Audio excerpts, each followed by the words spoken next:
ओसड्यात जाऊ सगळं सोडून द्या असं का माहिती आहे काय सगळ्या चाकोरीमधून मी गेलेलो आहे बरोबर आणि जातोय ते इतकं भयानक कंडिशन आहे आता काय त्यामुळं कधी कधी असं अहो ते व्हिडिओ टाकायचे तिकडनं 4 किडे निघाले 5 किडे निघाले म्हणायचं मी एवढे रोज घसरून खातोय काय बरोबर तुम्ही एवढेशे किडे मला पाठवताय मग एवढा लॉस करताय काय बोलायचं मग त्या फॅनना हवा बिवा घालून ते परत चेकिंग करताना ते थोडीशी धूप निघाली का ते एवढा कचरा निघाला एवढं मोजन केलं त्या मायला तुम्ही चला रे शेतावर तुम्हाला दाखवतो काय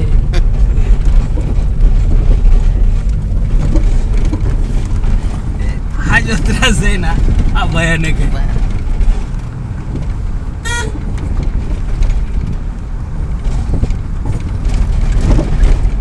खरंच कधी कधी वाटतं असं कामच करू नये खरी गोष्ट आहे कारण की मानसिक त्रास खूप होत नाही हा आणि कधी कधी चांगलं झालं की असं वाटतं बरं बरं तसंच झालं आमची गाडी चांगली झाली ना मला कॉन्फिडन्स आला समोरच्या माणसालाही बरं वाटलं चला बाबू काही चांगलं काम करतोय आपल्या शेतकऱ्यांचा 2 पैसे फायदा होतो करू चाल थोडं मोठं काम करू काय असं झालं आता पुरं कधी न उभं राहतो तो माणूस आता तेच टेन्शन पडलंय मला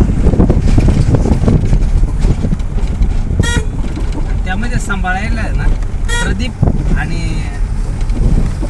हे होते अविनाश फार सुंदर माणसं हो असीम पण चांगला होता असे पण चांगले असीम शेख हो खूप चांगला फार घरी नेऊन क्लीन करून का होईना पण आणणारच आणणार असतो बरोबर असं म्हणणार नाही की आता हे होत नाही असं नाही त्याची फार वचनांना पुढा लावून काम करायचं हो त्याला वर टाकलंय ना हां आता मॅनेजमेंटला देत हा.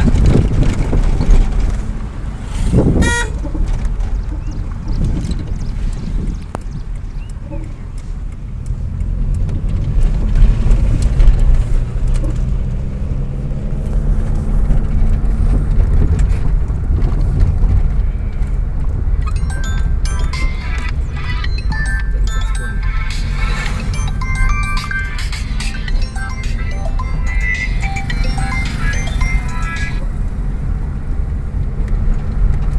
हॅलो बोला साहेब शिसवत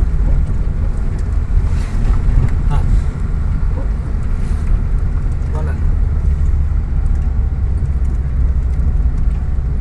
कुठे नाही ते नाही का याचे भाताविषयी ते माणसं आलेले होते अधिकारी त्यांना घेऊन शिसवतला आहे राजूला येणार आहेत काय राजूर कधी झोपा नाहीत काय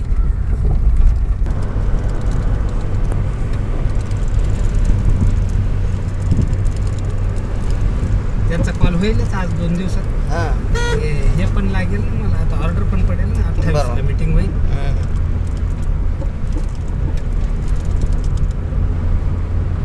मी म्हटलं मी फोन का करी ना म्हटलं हे दोन्ही कामं झाले का काय तर आपलं बोलता पण येईल व्यवस्थित बोलता पण म्हणजे मी तेच कारणासाठी थांबलोय म्हणजे आपलं काहीतरी काम झालंय झालंय हे तर सांगता येईल ना आपल्याला आम्ही असं झक मारली असं 2 दिवसात आता आमचं असं काम आहे ते द्या त्या लोकांचे आमचं असं कन्व्हिन्स झालंय काय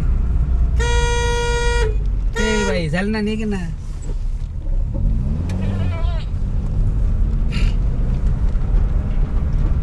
आणि मग कन्शनलाही सांगता येईल का बाबांनो असं झालंय पेमेंटचं पण असं टाका ऑर्डर पण टाका मी त्याचमुळं थांबलोय मी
डोक्यात जर समजा अशी कल्पना काही लोकांच्या जर येत असली, आपण कंपनीच्या यांनी सीसी टाकून पैसे जमा करून त्यांना अगोदर कॅश करू शकतो ना. कशाचं? त्यांना अशी जर भीती वाटत असली का भाऊ आपण हे दिलं, कंपनीला पैसे नाही दिले 4 दिवसाच्या 8 दिवसांनी, उद्या परवा अशी म्हणत राहिले तर आपण काय करायचं. माझं म्हणणं असं होतं की मी समजा आम्ही कंपनीच्या नावाने मी सीसी काढली बरोबर 25 लाखाची, बरोबर. माल परचेस केला, जागेवर झाला, काय हे तुम्हाला सोपं पडेल. उलट रोख कॅश यांचं टेन्शनच नाही ना. यांचं टेन्शनच नाही घ्यायचं. तुम्ही त्या कंपनीला ओळखता ना चांगले. कंपनीला मी ओळखतो. आणि दुसरी गोष्ट काय तरी कंपनीकडनं कंपनीचा आपला करार असतो ना, बरोबर. मग आपल्याला त्याचं काही हे होतं.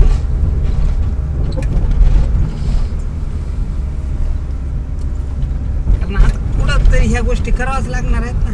नाही नाही, ते तुम्हाला ते खालच्या लेवलला तसंच मॅनेज करावं लागणार आहे.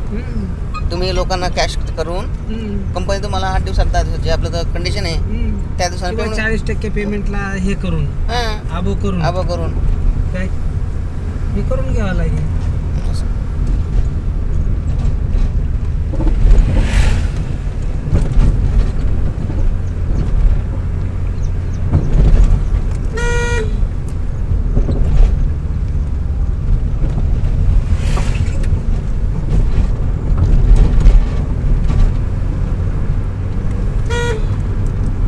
पाहिलं सगळं होतं बरं का वेळेनुसार सर्व होऊन जाईल, काही प्रॉब्लेम नाही. लोकांना आहे ना नवीन आहे ना हँडलिंग करायला खूप त्रास होतो. नवीन मी सांगतो ना, त्रास होतोच माणसाला. एवढा गहू पिकल ना, खपलीचं प्रमाण आणि भाताचंही. खपली सक्सेस झाला ना आपला 50% काम होऊन जातं. 100% सक्सेस आहे खपली आणि दोन्ही भातांवर. इकडे काहीच प्रॉब्लेम नाही.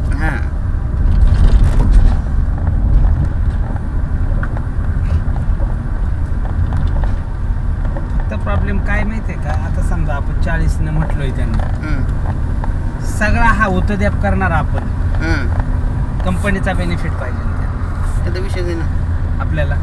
बरोबर ना, कंपनीला पाहिजेच ना. मग 5 रुपये का होईना मार्जिन कंपनीला ठेवूनच कंपनी काम करेल ना.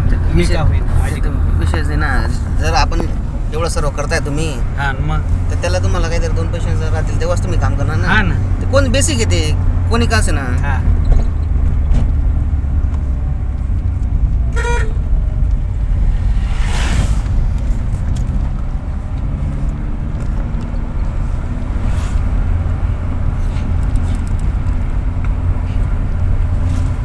आणि लोकांना इथून तालुक्याला जायची गरज नाही, इकडे राजूला जायची गरज नाही. कुठेच नाही. जागेवर त्यांचा फोन जाईल, ते यावं माझ्या घरी, आणा तुमचा माल. ते जे बॉन्डिंग आहे ना, ते माझ्या कंपनीचं ह्या लोकांचं झालं पाहिजे. काय? बरोबर. ऐका ना.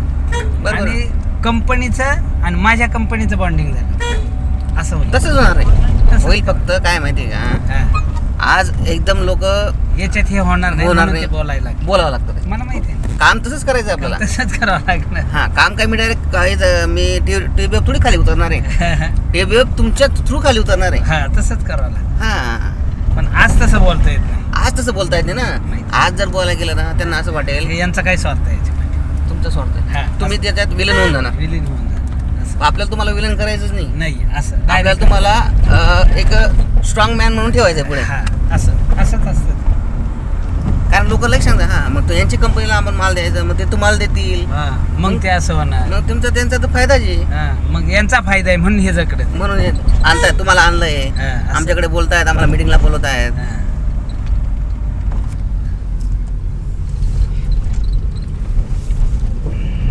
त्याच्यामुळे जास्त बोललं नाही कंपनीच्या बाबतीत तुमच्या नाही, कंपनीच्या बोलायचंच नाही. तसंच असतं. बाबतीत. कारण मी या क्षेत्रातून गेलोय ना, हा, मग लोक तुम्हाला लगेच दोषी ठरवतील. हा. हा, याच्या फायद्यासाठी तो फिरतोय रे भाऊ असं.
या समाजाला आहे ना इन्स्टंट लागतं. हा इन्स्टंट पाहिजे आजच. आजच असं नाही होत. तसं नाही होत. आज आपण रोप लावलं तर 20 वर्षांनी आपल्याला आंबे खायला भेटतील. होय. आजच रोप लावलं सांग ना आपल्याला आजच आंबा पाहिजे असं नाही होत. असं नाही होणार, कधीच नाही होणार. मला 15 वर्ष लागले, 20 वर्ष लागले हे रोप तयार करायला. बरोबर. तेव्हा आताशी कुठंतरी फळं फळायला लागतात. लागतात. ते कधी काही लागतायत काही पडतायत अशी परिस्थिती आहे. हो.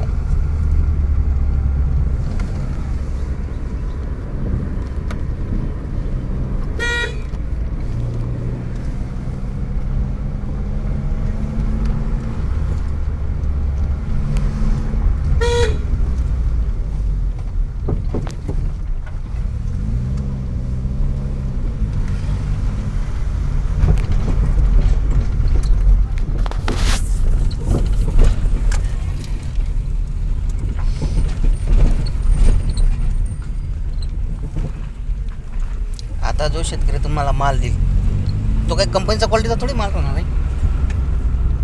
तुम्ही तर बघता ना कंपनीमध्ये काय पॅरामीटर चालू आहेत. त्याला तुम्हाला तो बनवून द्यावा लागेल मग त्या पॅरामीटरचा, हा, तर तो माल कंपनीमध्ये चालेल. हा. नाही तर शेतकऱ्याचा माल तर चालणार नाही कंपनी. नाही चालत.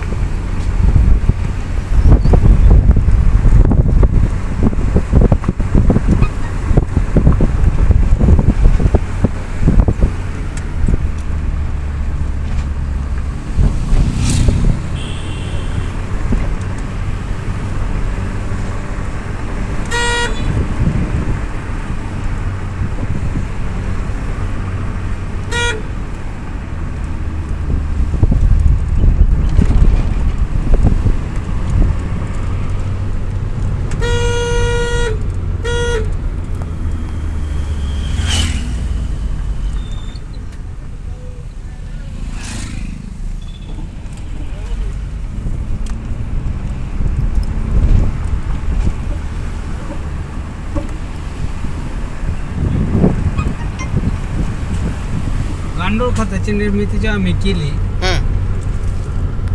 8-9ला, बरोबर. लोक वेड्यातच काढलं होतं मला. हा. किडे विकते म्हणायचे. आणि गांडूळ 500 रुपये किलो ना वर्मी कंपोस्ट. वर्मी कंपोस्ट बरोबर. त्याच्यानंतर लिक्विड बनवलं त्यांचं ना वर्मी वॉश. वर्मी वॉश 30 रुपये लिटरना विकायचो. बरोबर. मी ते ड्रम बांधायचो आणि फिरायचो मोटरसायकलवर. बरोबर. लोक काय म्हणायचे माहिती का, दारू विकतो.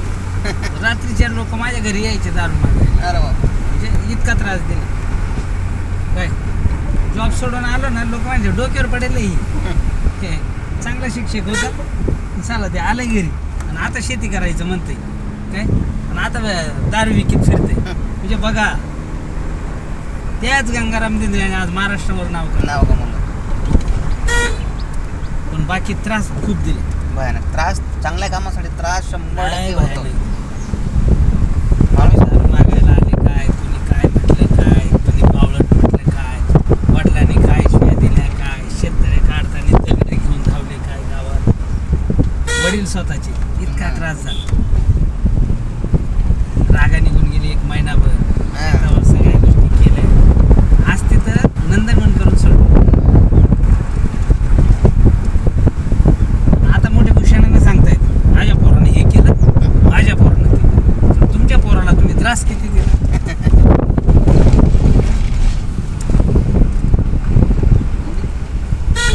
सुरुवात आपल्या घरापासून होत्या त्रास हो द्यायला. ते तर आहेच. कोणाची दुश्मन ही बाहेरून नाही तयार, आपल्या कुटुंबात. कारण ती त्यांना कसं आहे, नोकरी स्टेबल असते, 2-4-5 हजार भेटतात त्याच्यामध्ये, ते त्यांना समाधान वाटतं. पण नोकरीमुळे माणूस एका जागेवर अटकून जातो. आळशी क्रियाहीन होतो.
कोंडावळ्यांची वस्ती का कोणाची आहे तिथं पाठीमाग?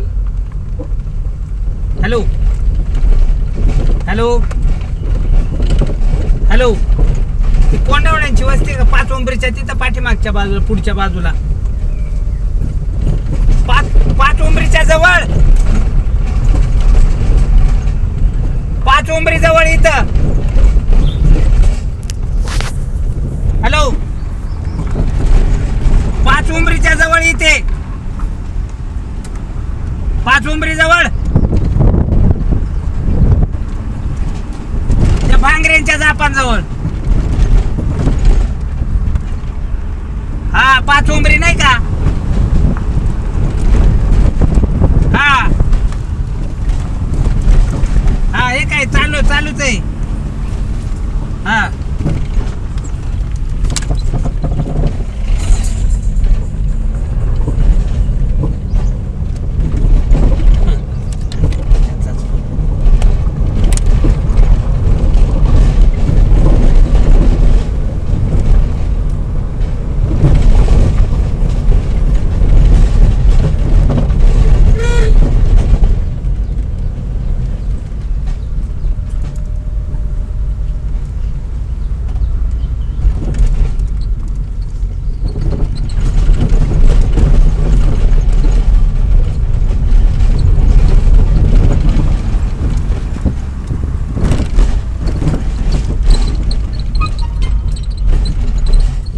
भानगडे लोकांना नाही ना जगाच्या बाजारपेठेचं नॉलेज नसल्यामुळे प्रॉब्लेम प्रॉब्लेम.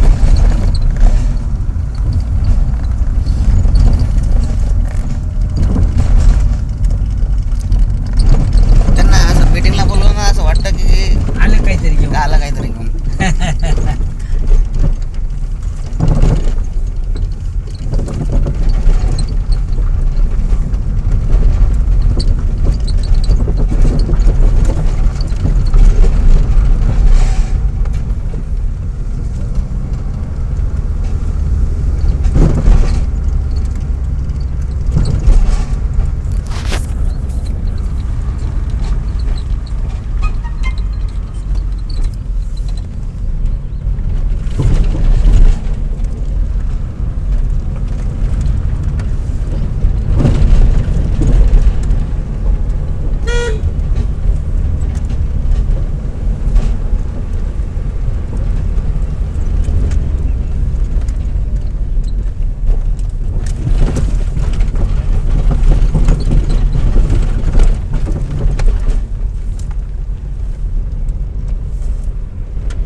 रस्ते हा तेच ना, जेमतेम सिंगल गाडी पास होत आहे. हा.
इथून कोकणकडा किती तो?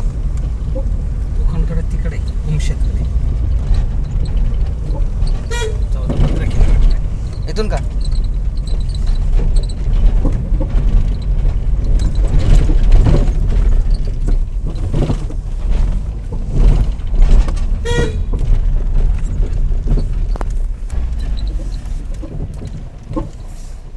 इथंच थांबायचं. पुढे म्हणते